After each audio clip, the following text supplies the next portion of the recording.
സ്കിന്നാണെങ്കിൽ എപ്പോഴും നമ്മൾ ചെയ്യാനുള്ള നല്ലൊരു മോയ്സ്ചറൈസറും നല്ലൊരു സൺസ്ക്രീനും, ഇത് രണ്ടും അത്യാവശ്യമാണ് നമുക്ക്. പിന്നെ ഒരു ചെറിയ ഫേസ് വാഷ് എന്ന് പറയുന്നത് സെറമൈറ്റ്സ് ഒക്കെ അടങ്ങിയ ഫേസ് വാഷ് ആണെങ്കിൽ വലിയ വിലയൊന്നും ഇല്ലായിരിക്കും. അപ്പോൾ അങ്ങനെയൊക്കെ ഉള്ളത് നോക്കി വാങ്ങിക്കുക.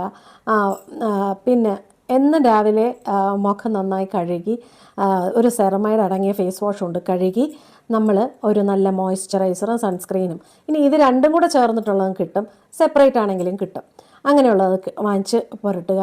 പിന്നെ രാത്രിയിലാണെങ്കിലും നന്നായിട്ട് മുഖം ഈ ഫേസ് വാഷ് കൊണ്ട് തന്നെ കഴുകിയിട്ട് നൈറ്റ് ക്രീമുകൾ എന്തെങ്കിലും ഉണ്ടെങ്കിൽ അത് ഇടാം. അല്ല എങ്കിൽ ആ മോയ്സ്ചറൈസർ തന്നെ നിങ്ങൾക്ക് ഇടാൻ പറ്റും. നല്ല നല്ല ക്രീംസുകളും അവൈലബിൾ ആണ്. അപ്പോൾ അങ്ങനെയൊക്കെ ഉള്ളത് നോക്കി ഇടുക. ഇനി ഹോം കെയറിൽ നമുക്ക് വീട്ടിൽ കിട്ടുന്ന നമ്മുടെ വീടുകളിൽ അടുക്കളയിൽ നിന്ന് കിട്ടുന്ന തന്നെ പല കാര്യങ്ങളുണ്ട്. അപ്പോൾ അങ്ങനെയൊക്കെ ഉള്ള യൂസ് ചെയ്യുന്നവരാണെങ്കിൽ അങ്ങനെ യൂസ് ചെയ്യുക. ഒരു ബോഡി സ്ക്രബ്ബ് ഒരു മാസത്തിൽ ഒരിക്കലെങ്കിലും ഒരു ബോഡി സ്ക്രബ് ചെയ്യാൻ ശ്രമിക്കുക.